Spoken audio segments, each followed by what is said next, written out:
भारत के प्राचीन मंदिर सिर्फ पूजा की जगह नहीं हैं।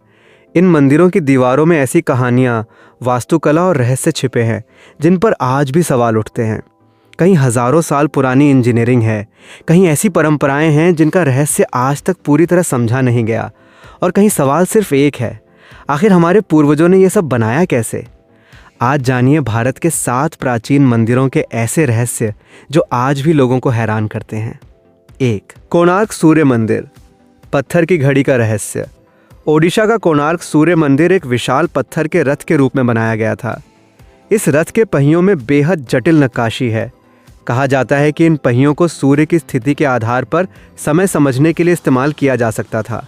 लेकिन सवाल है, इतनी सटीक एस्ट्रोनॉमिकल अंडरस्टैंडिंग उस समय कैसे विकसित हुई? हजारों साल पहले बिना आधुनिक मशीनों के इतनी कॉम्प्लेक्स आर्किटेक्चर तैयार करना निश्चित रूप से अपने आप में अद्भुत है। और यही वजह है कि कोणार्क आज भी एंशिएंट इंडियन इंजीनियरिंग का एक बड़ा उदाहरण माना जाता है। 2. कैलासा मंदिर, एक ही पहाड़ को काटकर बना मंदिर। महाराष्ट्र की एलोरा गुफाओं में मौजूद कैलासा मंदिर को देखकर सबसे पहला सवाल यही आता है, इसे बनाया कैसे गया? ये मंदिर अलग अलग पत्थरों को जोड़कर नहीं बनाया गया, बल्कि एक विशाल चट्टान को ऊपर से नीचे की ओर काटते हुए इसका निर्माण किया गया।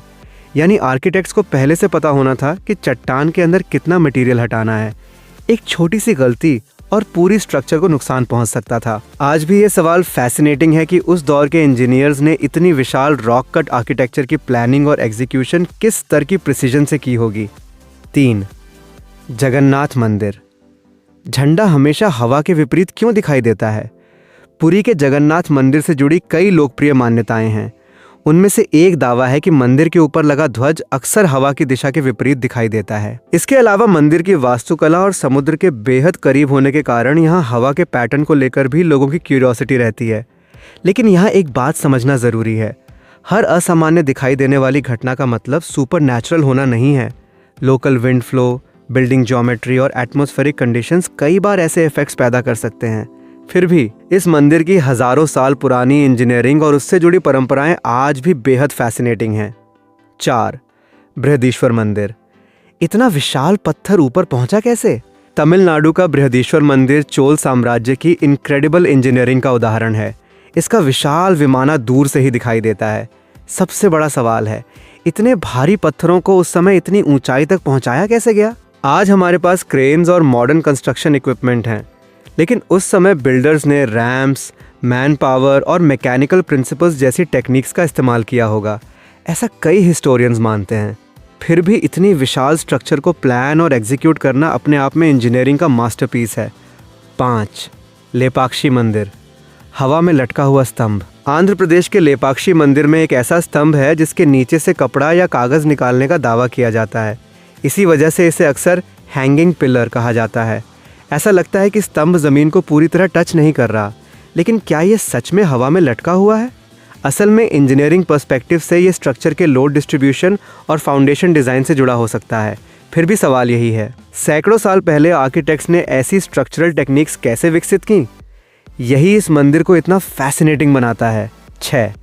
विरूपाक्ष मंदिर, क्या प्राचीन भारत में एडवांस्ड ऑप्टिकल नॉलेज थी? कर्नाटक के हम्पी में स्थित विरूपाक्ष मंदिर अपनी आर्किटेक्चर और इंट्रिकेट कार्विंग्स के लिए प्रसिद्ध है। मंदिर परिसर में प्रकाश और वास्तु के कारण बनने वाले कुछ ऑप्टिकल इफेक्ट्स लोगों को आज भी आकर्षित करते हैं। प्राचीन भारतीय आर्किटेक्ट्स सूर्य की दिशा, शैडोज और मंदिर की ओरिएंटेशन को लेकर बेहद गंभीर थे। लेकिन यहाँ एक रहस्य और सवाल पैदा होता है, क्या इन स्ट्रक्चर्स को सिर्फ धार्मिक उद्देश्य से बनाया गया था, या इनके पीछे सोफिस्टिकेटेड एस्ट्रोनॉमिकल और आर्किटेक्चरल कैलकुलेशंस भी थीं? पुराने ग्रंथों और मंदिर वास्तु की परंपराएं बताती हैं कि भारतीय स्थापत्य में जियोमेट्री और एस्ट्रोनॉमी का महत्वपूर्ण स्थान था। 7. दिलवाड़ा मंदिर, संगमरमर पर इतनी बारीक नक्काशी कैसे? राजस्थान के माउंट आबू में स्थित दिलवाड़ा मंदिर अपनी बेहद डिटेल्ड मार्बल कार्विंग्स के लिए प्रसिद्ध हैं। पत्थर में इतनी महीन और डेलिकेट नक्काशी देखकर आज भी लोग हैरान रह जाते हैं। फूलों की आकृतियां, जालियां, छतों की इंट्रिकेट डिजाइन्स और बेहद फाइन डिटेलिंग।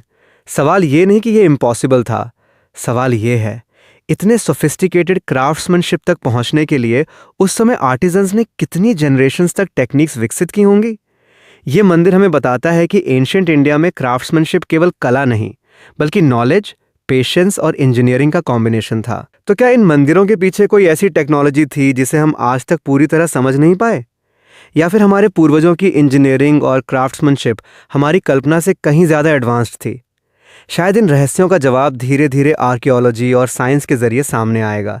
लेकिन एक बात तय है, भारत के प्राचीन मंदिर सिर्फ आस्था के प्रतीक नहीं हैं। वे हमारे इतिहास, आर्किटेक्चर, मैथमेटिक्स और ह्यूमन इंजेन्युइटी की ऐसी किताबें हैं जिनके कई पन्ने आज भी पढ़े जाने बाकी हैं।